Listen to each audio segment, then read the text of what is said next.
Hi everyone!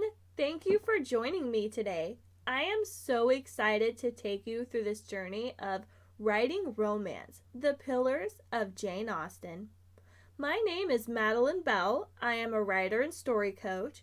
I started reading Jane Austen when I was about 18 or 19 years old. I was going through my first real breakup, and it was all very Marianne Dashwood. So I read all of Jane Austen's books in about 6 to 8 months. By the time I finished reading them, I started to realize whether I was watching a movie or reading a book or writing my own, that I could trace any romance plot back to Jane Austen. So let's go ahead and we're going to take a look at these pillars right now. I have 6 of them for the 6 books of Jane Austen. However, we're also going to be exploring subplots and minor characters besides the main characters in these books. So, first we have the love triangle. I particularly love this because Jane Austen has such a unique way of writing the love triangle. Generally, in today's culture, when we see a love triangle, it's 2 guys in love with one girl, and she just agonizes over which guy she wants to be with and who is her true love. So, Jane Austen gives it a really nice spin in that it's very original and it's not something that we see very often. We also have the contempt at first sight, which is 2 people and they meet and they, for whatever reason, do not get along. However, there is some external circumstance and it just keeps throwing the 2 of them together, forcing them to grow, and in the end, they are able to see eye to eye and come together. And I know that right now you're probably all thinking of Jane Austen's most notable work, which is Pride and Prejudice, featuring Elizabeth Bennet and Fitzwilliam Darcy. Next, we have the childhood friend turned lover.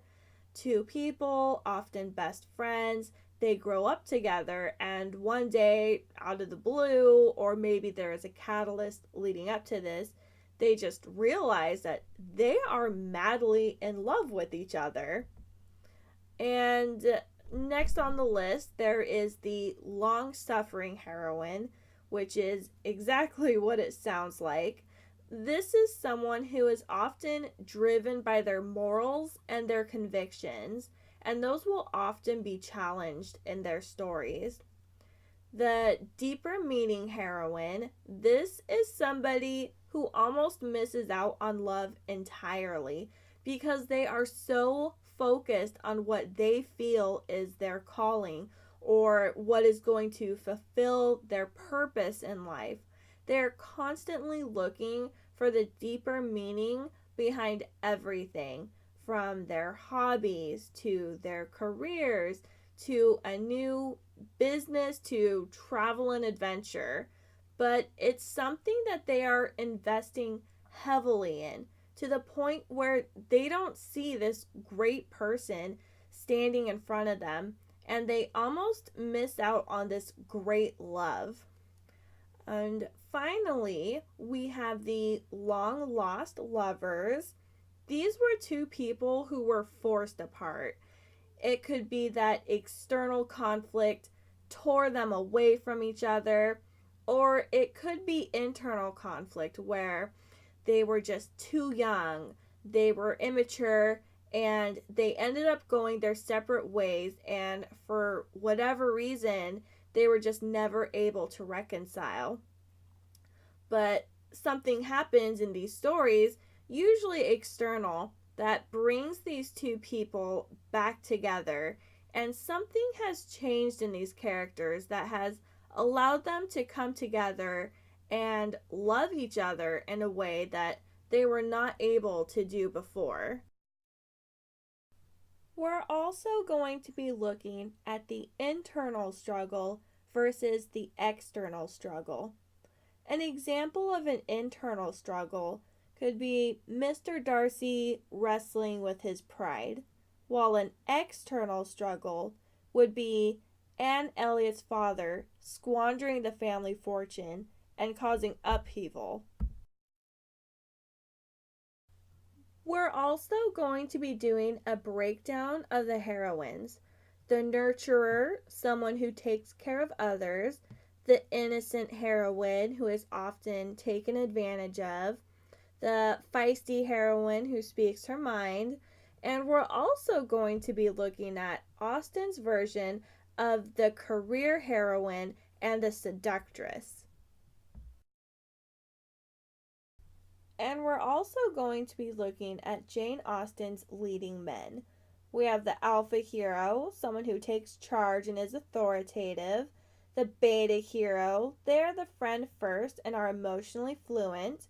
The gamma hero, and even mixed between the alpha and beta hero, they have a commanding presence but are also kind and moral. Lastly, the omega hero is the nerd with an inflated sense of self, but somehow gets the girl at the end. The Byronic hero is someone who has a real chip on their shoulder.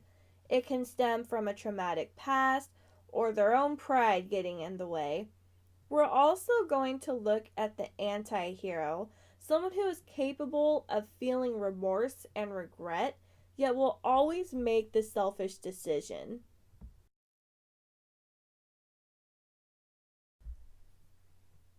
I am also going to be breaking down each of Jane Austen's couples using the W plot.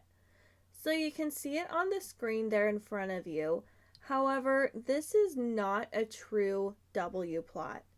If you look at the middle there, you can see where it says high point. The high point should actually be higher than the goal recognition and the resolution. If you look on the bottom, the black moment should be lower than the low point. We are going to start out each video talking about the character's goals. It can be anywhere from romantic to external circumstances to internal conflict. For example, Emma Woodhouse wanted to be a matchmaker, where Eleanor Dashwood had to figure out how her and her family were going to survive after the death of her father.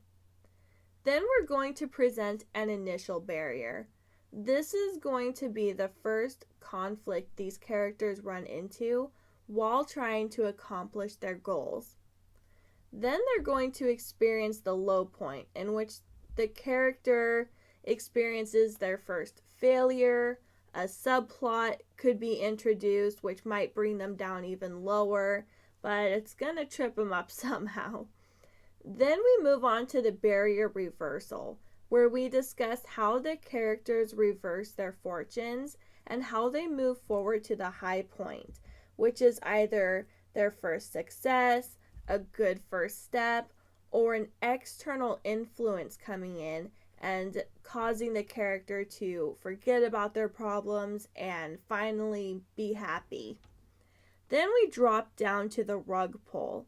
I always say the rug pull is where they lose something. It could be money or family or even something smaller like losing the respect of someone they really admire and care about. Then we drop down again into the black moment where that character's loss deepens. The struggle can mean different things depending on the characters. Like the barrier reversal, the struggle is how your character reacts and perseveres after the black moment. So for Eleanor Dashwood, she has an internal struggle when she finds out that Lucy Steele is married and she thinks that it is to Edward, but she resolves to pull herself together and move on. It was a scene that tested the strength of her character and how she was able to persevere. For Fanny Price, her struggle is more external, as it's the people around her that have to face the consequences of their actions and they ultimately learn to appreciate Fanny and everything she's done for them. Finally, we have the resolution.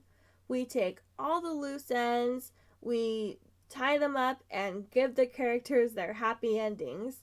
So that's how we'll be working our way through the Jane Austen novels and romances. If you look at the resources, you can also see that I have uploaded a PDF copy of the W plot. So feel free to print that up and study it at your leisure.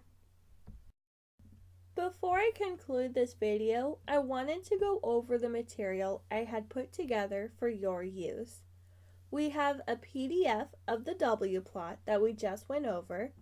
I have also put together 100 writing prompts for ideas, along with a character questionnaire to help flesh out your characters and get to know them.